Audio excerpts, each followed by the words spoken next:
My name is Debbie Thomas. Debbie Thomas and... Debbie Herrington Thomas. Alright, so tell me about Herrington. Are you from here? I am. I grew up out in Oakland. Okay. My whole family pretty much lived out there. Is your family from that area for a long time? For a long time, yes. My paternal grandparents lived on 6880. My maternal grandparents lived around Oakland. My mom's dad farmed up in that area. What kind of farm did they have up there? I don't know, I was young. It was, I don't know, they had crops. We didn't have animals, we had crops. Okay. They had crops. They did tobacco. And I remember, you know, they spent a lot of time in the fields on tractors and things, but I was a girl and I was young and I wasn't really into that, so. So would you call yourself a farm kid or no? Actually,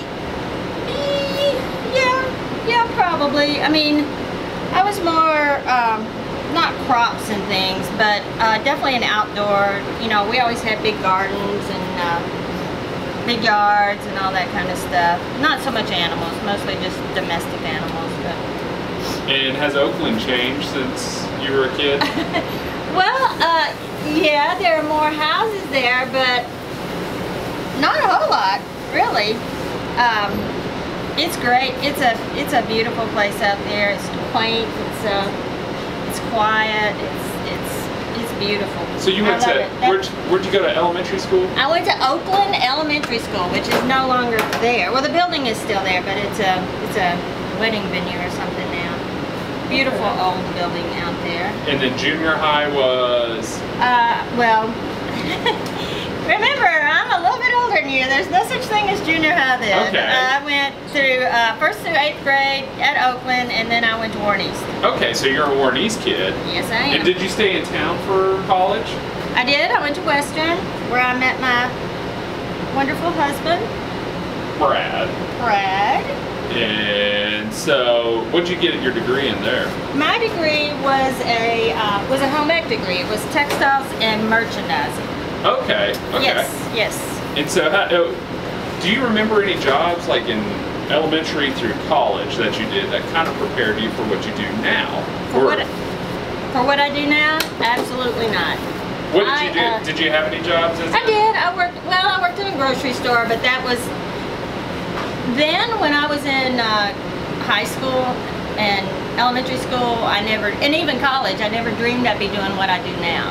Okay. Because I really love fashion. I have 2 sisters and a brother. I'm the oldest.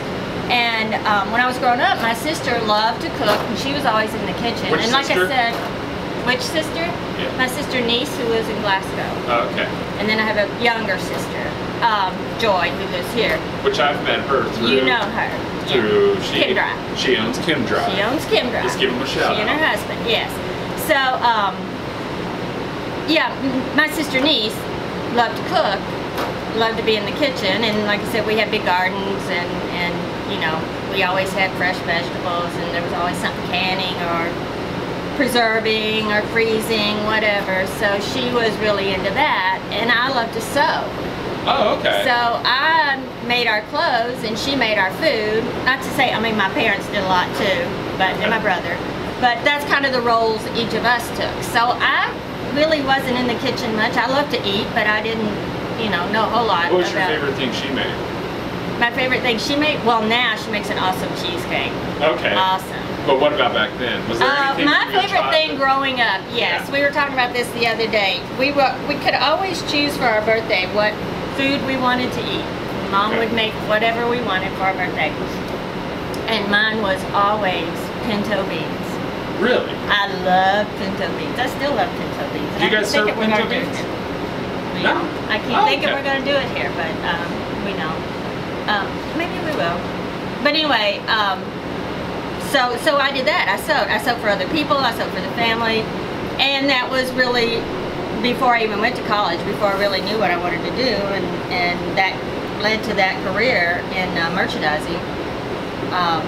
So did you do anything before college that kind of got you into merchandising as like a job, or you said a grocery store? I didn't. A couple of times at Christmas, I interviewed at Castronauts, but somehow it never worked out, and so I never ended up doing that. Okay. But then when I graduated, I moved to Louisville. Okay. Because there was not an opportunity here in Bowling Green for what I wanted to do. So we moved to Louisville, and I took a job with a national retail chain, Mercantile, which was actually the parent company of Castronauts here, but I had never, they found that very odd that I'd never worked for Castronauts while I was in town. But anyway, it all worked out, and I went to work there and spent 30 years. What'd you do there? I was a buyer in all different areas. I was in children's, I was in ladies' dresses, I was in lingerie, I did everything, traveled. I mean, it was my dream job, it was. And I did it for about 30 years, and then I was a product of downsizing. Oh, okay. So, yeah, so when Dillard's came to town, they gradually shut down every office. There were 5 Mercantile offices scattered all over the country, and the last one to go was the Louisville office, which at that point we were buying for Cincinnati, Bowling Green, Louisville, Lexington, but we were helping with the transition, and then we were shut down. And what year was that? That was 2001. Okay.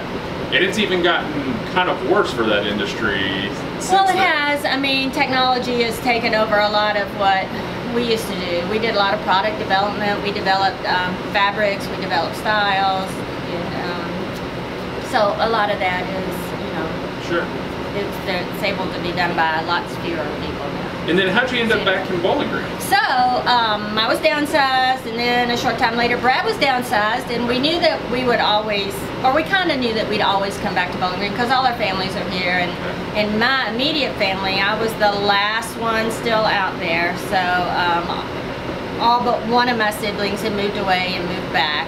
Okay. So I was the last one to come home, so I think I made my mom and dad really happy parents when we decided to come back, and we just, you know, all my family's here, so we just knew that we had to get back here. So it was almost like it was a signal when we were downsized, time to go. Okay. You know, it was a message, it was time to go. So how did you decide to open this? Well, when I lost my job, my merchandising job, I did a lot of volunteer work and got real involved in my church. And, what church? Broadway Baptist in Louisville. And I had a dear friend who had a catering business there, or had a catering business, and she did a lot of things at church. So I would just go in on Wednesday nights and help her in the kitchen, and I found out I really liked being in the kitchen. I mean, over the course of, you know, 30 years as a mom and a wife, I had done some cooking. I'd done my fair share of cooking. I wouldn't have called myself a great cook. I could find lots of other things to do besides cook. But I started helping Tina, and I really, really liked it. And I mean, we were just like twins almost. We had all the same interests. It was amazing. And then she opened a catering business away from, you know, outside of the church, and I went to work for her, and I did that for about 3 or 4 years.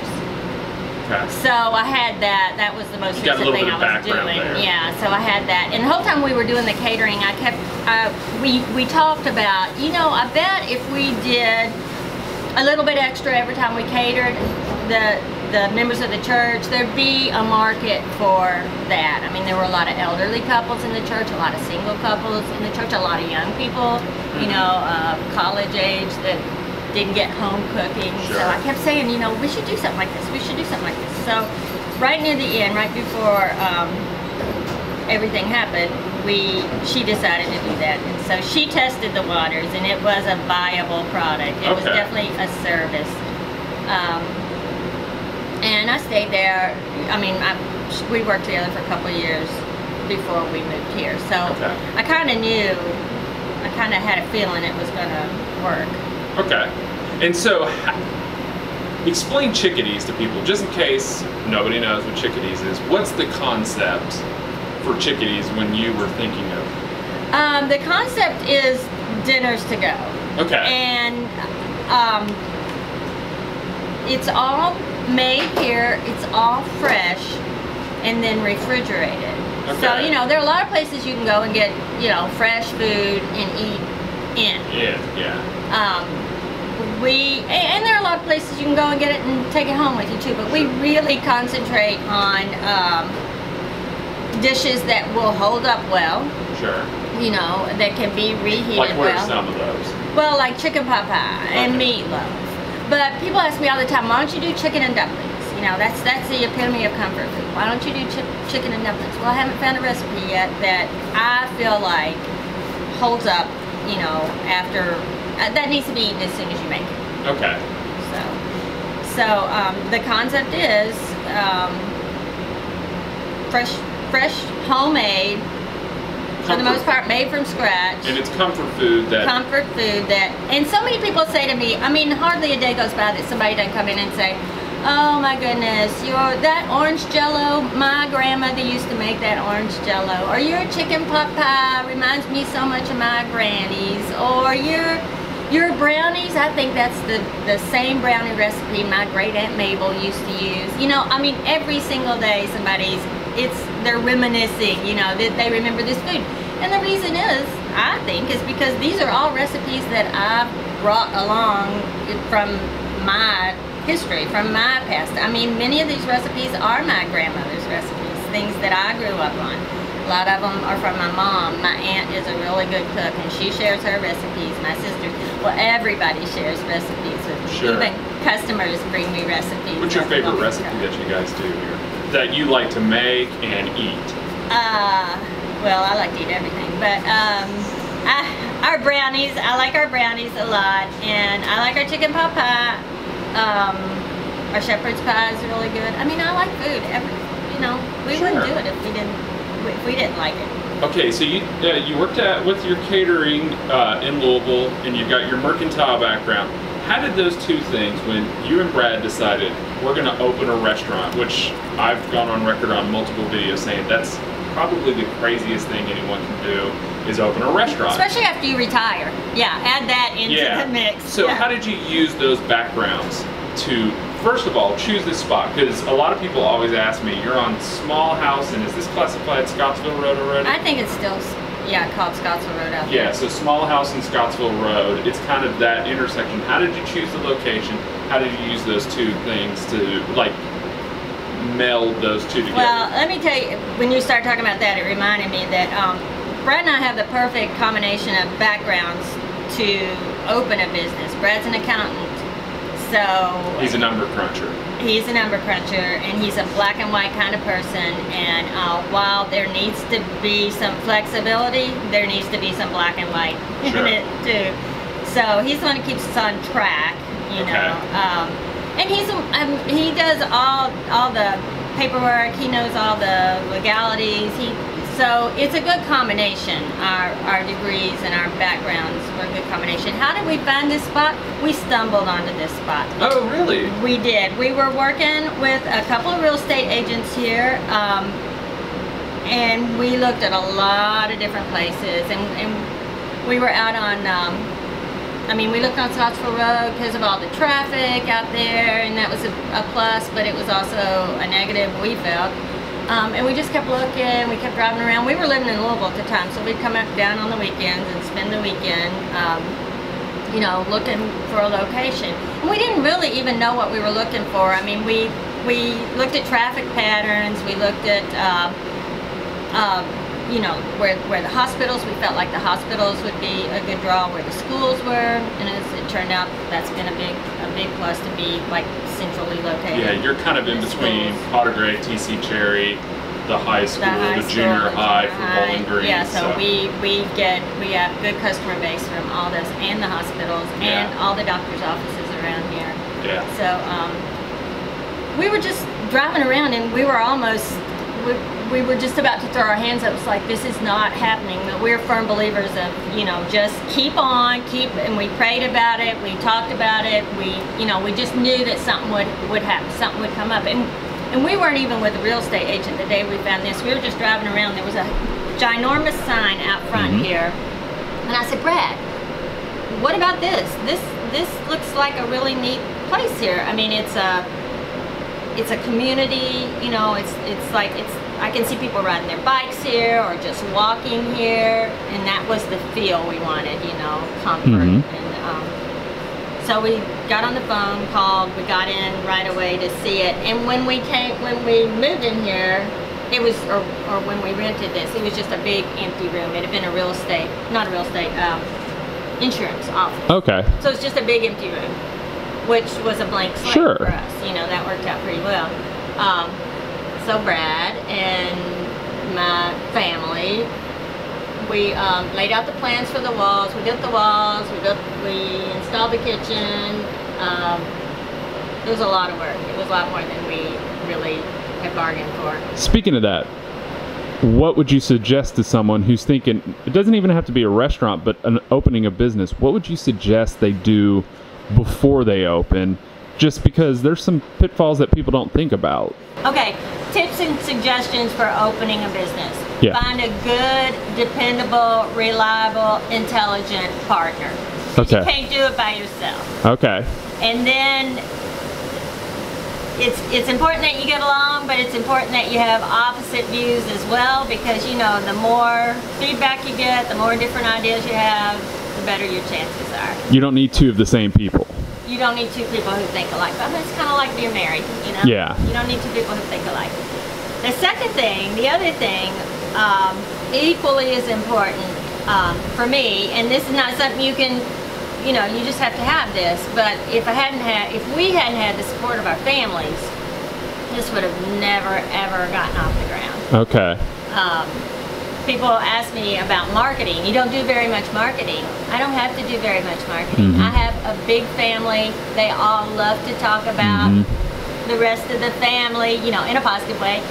And my family shared it. And I'm not talking about just brothers and sisters, aunt and uncles. I'm talking about second and third cousins and great aunts and great uncles, and, you know, all the way through. I mean, the kids who work here are constantly surprised at the number of relatives we have. You know, somebody will come in, somebody they've never seen before will come in, and I say, yeah, you know, that's my third cousin. How many relatives do you have? I have a lot of relatives, and they all have been awesome in getting the word out for me. So yeah, so finding the right partner, having the support of your family, and the rest of it just kind of falls into place. I mean, you know, you gotta have a background or a little, well, I didn't really have a background in cooking, but I like to eat, so I guess that would. You had a background in cooking. Well, a little bit, but. You were a a home cook who took it to a professional level. I guess so, yeah, yes. You just mentioned you had young employees.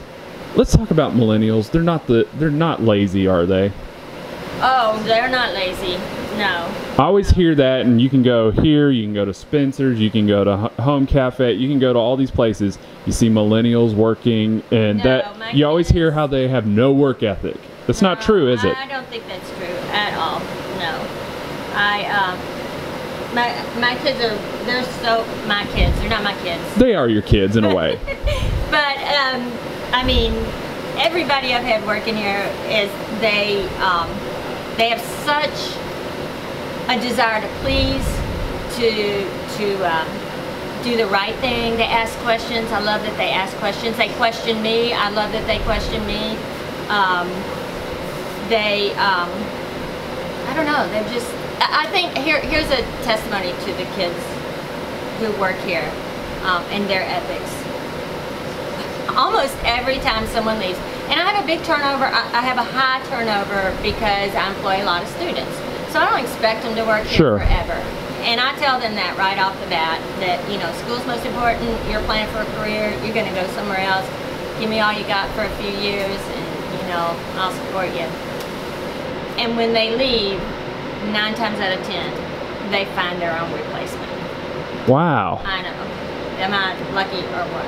So I think, you know, I mean, that says a lot for a kid who's willing to go out and. Yeah, because that's hard to do, because employees is usually the toughest part of any business. Well, yeah, I mean, I'm not saying that, you know, we haven't hit spots where. No, but I'm saying finding them. But yeah, to have those kids out there finding their replacements. I mean, to me, it means they cared enough about their job and they liked it enough here to send a friend here. You know, if you didn't like your job, you wouldn't send your friend here. So I think that's pretty cool. I like that.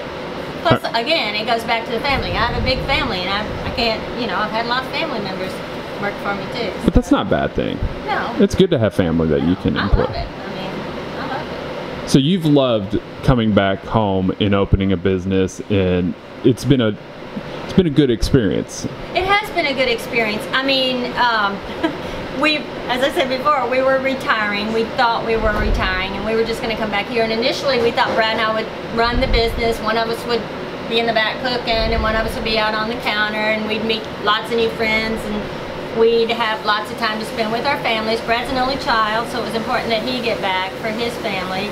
And I just wanted to be, I'd spent, you know, my whole adult life away from my family. So I was looking forward to getting back here. And that's probably been the biggest disappointment is that, but reward as well, is that we're so busy, we have little time. We don't have the time we expected we would to spend with family. That's a common theme in all these videos with people who own businesses. The theory that you own your own business, you make lots of money and you set your own hours. And the truth is, you put a lot of money in the business, and yeah, you set your own hours, and they seem to be longer than 40. Yeah, well, I think it kind of depends on your personality. I mean, I don't want to leave here. You know, I want to be here. I want to be in the middle of what's going on. I want to, you know, I want to see everybody who's coming in. I'm torn because I'd also love to be, you know, spending time with my parents or spending time with my nieces and nephews or my great nieces and nephews. I got 2 more questions and I'm going to leave you alone. Okay, first one, because I know about you and Brad. Where's your favorite place to travel? To travel. Because you got a trip coming up, and you guys have told me about the different trips you've done. Yeah, and oh gosh, we went to the Grand Canyon for one of Brad's big birthdays, and it was beautiful out there. We loved it out there. We're going up east, you know, in a few weeks. We're really looking forward to that. We love the beach. We love the islands. But you guys do a lot of nature. We love to walk the Appalachian Trail. Brad's goal is he's not going to walk the whole thing. We waited a little too long for that, but he wants to walk portions of the Appalachian Trail in each state. Okay. So we're working toward that, and So what's Debbie's goal, vacation-wise? Vacation?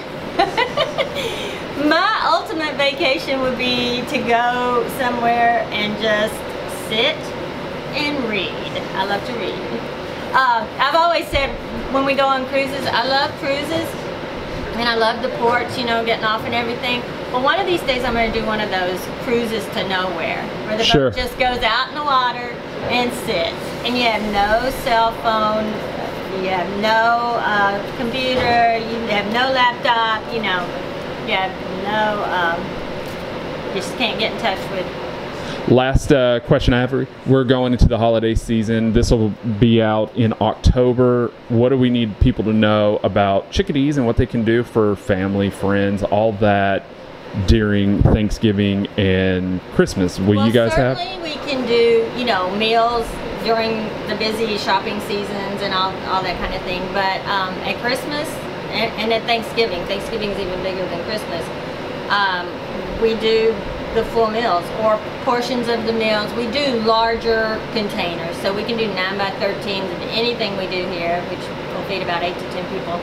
And at Thanksgiving we do turkey and gravy and dressing and mashed potatoes and green beans and sweet potato casserole and corn pudding and hash brown casserole and pumpkin crunch cake. And so we can do your whole meal, or we can do the desserts for your meal, or we can do your turkey. It's all a la carte. We just build your meal. So we can help you in lots of ways. We can do your cookies, we can do your cakes. We do an awesome strawberry cake. A lot of stuff for office parties too, with the cookies and cakes. Office parties. Because we do lunch every day and we feed probably about 100 people a night out of the case. We have some limits. We can't do huge groups, so we keep it, you know, we keep it small. 30 to 40 people is about the limit for what we can do.